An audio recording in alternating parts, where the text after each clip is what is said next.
Alors depuis qu'on est petit, on nous pose toujours la même question. Et toi, tu veux faire quoi plus tard? Bon, et là, tout dépend de la réponse. Si un enfant dit, bon, moi je veux être médecin, tout le monde applaudit. Quel beau métier, c'est vrai c'est un beau métier. Mais s'il dit je veux être éboueur, la réaction change tout de suite. Ah bon? Bon, il en faut. Allez. Bon, rien que là, on voit comment notre société met les métiers sur une échelle de valeur. Et c'est exactement ce qui nous enferme dans un scénario qu'on appelle le triangle de Karpman. Dans ce triangle, il y a 3 rôles. La victime, le sauveur, le persécuteur. Et le plus piégeux, c'est qu'on peut passer d'un rôle à l'autre sans même s'en rendre compte. Alors je te donne un exemple concret. Un ouvrier dit moi, j'ai pas fait d'études, donc je suis limité. Et là, il va se mettre en position de victime. Un diplômé, bac plus 8, il répond « Attends, je vais t'expliquer ». Là, il se place en sauveur. Et la société ajoute « Pas d'études, t'auras jamais de valeur ».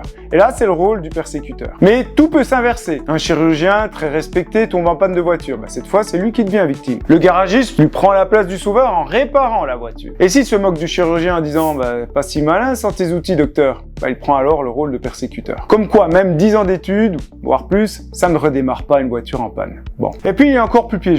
Les manipulateurs. Eux, ils savent jongler avec tous les rôles du triangle.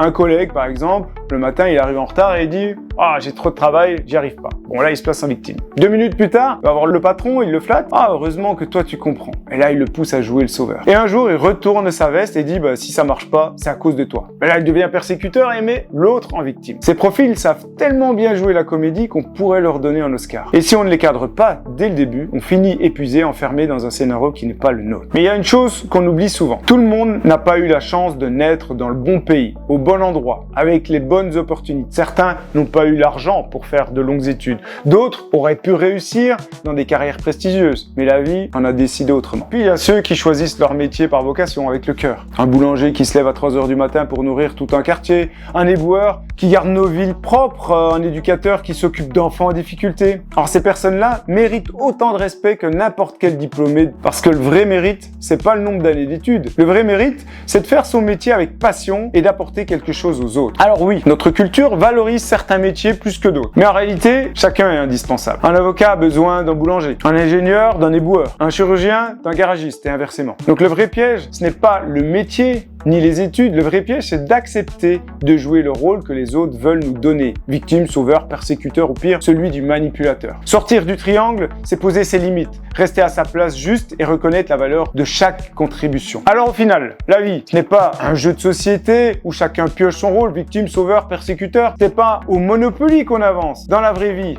il n'y a pas de cache-chance ou prison, pas de billets de banque ou en papier. Il y a juste des relations, des choix et la responsabilité de ne pas se laisser piéger dans des mauvais rôles. Le but, ce n'est pas de gagner contre les autres, c'est d'apprendre à marcher à côté d'eux sans se perdre soi-même. Au fond, la vie, c'est déjà assez compliqué comme ça, pas besoin d'y ajouter un plateau de jeu avec des dés.